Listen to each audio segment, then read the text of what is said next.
오늘 바이블 타임 본문 요약을 읽겠습니다. 하나님은 시드기야 왕이 주님의 뜻을 거절하고 바벨론을 공격하자고 고집했던 것과 노예가 된 동족들을 풀어주겠다고 약속했다가 취소한 것에 대하여 책망하시고 경고하신다.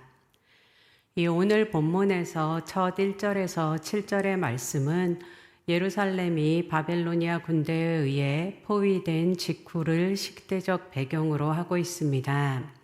예레미야 선지자가 반복해서 유다가 멸망할 것이라고 예언하고 계속해서 바벨로니아에 항복할 것을 권유했음에도 불구하고 예루살렘이 결코 망하지 않을 것이라는 거짓 선지자들의 거짓 예언과 동맹국이었던 애굽의 의지에서 시드기야 왕이 바벨론에 맞서 싸울 것을 고집했기에 결국 예루살렘이 불타 멸망당하고 시드기야 왕 자신도 바벨로니아로 포로로 끌려가서 그곳에서 죽게 될 것이라고 선언하는 구절입니다.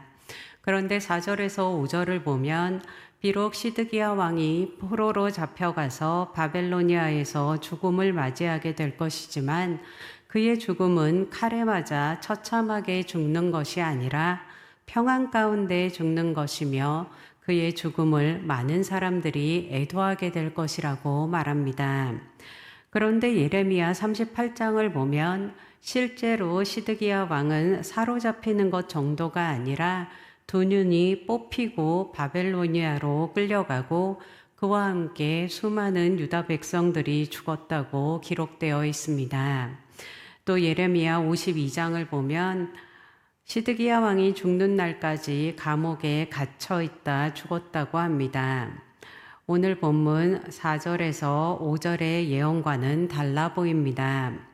이 학자들은 오늘 본문의 4절에서 5절의 예언이 어느 정도 조건적인 의미에서 제시된 예언이라고 봅니다. 이 유다 왕국의 멸망과 시드기야 왕이 포로로 사로잡혀가는 심판은 이제 돌이킬 수는 없지만 이제라도 이런 하나님의 심판을 겸손하게 받아들이고 바벨로니아에 자진해서 항복한다면 가장 비극적인 결말은 피할 수 있다는 여지를 보여주는 약속이라는 말입니다. 이것은 예레미야 38장 17절에서 18절에도 잘 나와 있는데요. 제가 예레미야 38장 17절에서 18절을 읽어드리겠습니다. 그러자 예레미야가 시드기야에게 말하였다. 주 만군의 하나님 이스라엘의 하나님께서 임금님에게 이렇게 말씀하십니다. 너는 바벨로니아 왕의 고관들에게 항복하여야 한다. 그러면 너는 너의 목숨을 구하고 이 도성은 불에 타지 않을 것이다. 그리고 너와 너의 집안이 모두 살아남게 될 것이다. 그러나 내가 바벨로니아 왕의 고관들에게 항복하지 않으면 이 도성이 바벨로니아 군대의 손아귀에 들어가고 그들은 이 도성에 불을 지를 것이고 너는 그들의 손에서 벗어날 수가 없을 것이다. 아멘.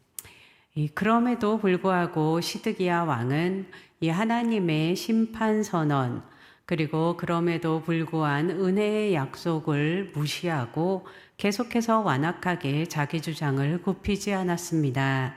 그렇기에 결국 포로로 끌려갈 뿐 아니라 두 눈이 뽑히고 평생을 감옥에서 살다 죽었습니다. 이렇게 시드기야 왕이 하나님의 말씀을 무시하고 하나님과 약속한 것을 너무나도 쉽게 깨트린 예가 8절에서 22절에 나와 있습니다. 이 시드기야 왕뿐만 아니라 예루살렘에 있는 모든 고관들과 백성들이 약속한 것을 깨뜨리는데요. 그것이 오늘 제목과 같은 종들에 대한 약속 위반입니다. 이 오늘 본문 14절에 나와 있듯이 동족인 히브리인 종들은 주인을 섬긴 지 7년이 지나면 8년째 되는 해에 자유민으로 풀어줘야 했는데요. 그동안 유대 백성들은 이 율법을 지키지 않고 동족들조차 이방 족속 종들과 똑같이 취급하며 종으로 삼았습니다.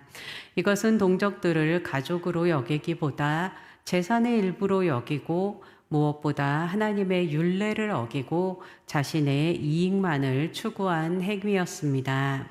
그런데 바벨로니아 군대가 예루살렘을 포위해 공격하는 절체절명의 위기에서 시드기야 왕은 예루살렘 백성들과 모든 종들을 풀어주는 언약을 맺습니다. 그 이유는 아마도 절체절명의 위기에서 하나님의 명령을 순종하며 하나님의 도움을 구하고자 했다기보다는 포위된 상태에서 종들을 건사하기가 힘들고 예루살렘을 방어하기 위해서 종들의 자발적인 군대 참여가 필요했기 때문이라고 생각됩니다. 그런데 잠시 애굽의 군대가 유다를 돕기 위해 예루살렘 쪽으로 진격해 오면서 바벨로니아 군대가 잠시 포위망을 풀고 유다 외곽으로 물러나자마자 시드기야 왕과 백성들은 이제는 위기에서 벗어났다고 생각하고 다시 종들을 주인들에게 복속시켰습니다. 하나님께서는 이렇게 쉽게 자신들의 이익을 위해 약속을 깨뜨리는 시드기야 왕과 백성들을 향해 바벨로니아 왕의 군대를 통해 심판하시겠다고 선언하십니다. 이 시드기야 왕은 반복되는 하나님의 심판 경고와 항복에 대한 권유에도 불구하고 자기의 자만심을 굽히지 않고 인간적으로 머리를 굴리며 우방인 애굽의 힘을 이용하면 되겠다고 생각했습니다. 하나님의 말씀에 불순종하며 하나님의 은혜를 통하지도 않고도 스스로 구원에 이룰 수 있다고 생각했습니다. 그 결과로 심판 때에 보다 더 고통스러운 대가를 치르게 됩니다. 이 우리의 생각과 뜻을 따라가는 것이 아니라 늘 기도하며 하나님의 뜻을 구하고 하나님의 말씀에 순종하며 하나님의 은혜 안에 살아가는 한 사람 한 사람 되시길 축복합니다. 이 자율기도 시간을 통해서 하나님 앞에 묻고 하나님의 음성을 듣는 훈련을 하고 늘 하나님과 동행하는 삶을 살아갈 수 있는 힘을 얻을 수 있기를 축복합니다. 제가 마무리 기도하고 각자 가지고 계신 기도 제목을 가지고 계속해서 기도하시겠습니다. 주님, 우리가 주님의 음성을 들으며 주님의 뜻을 분별하길 원합니다. 더욱더 기도할 수 있게 하시고 더욱더 말씀 안에 거하게 하시고 성령의 도우심을 힘입을 수 있도록 은혜를 더하여 주시옵소서.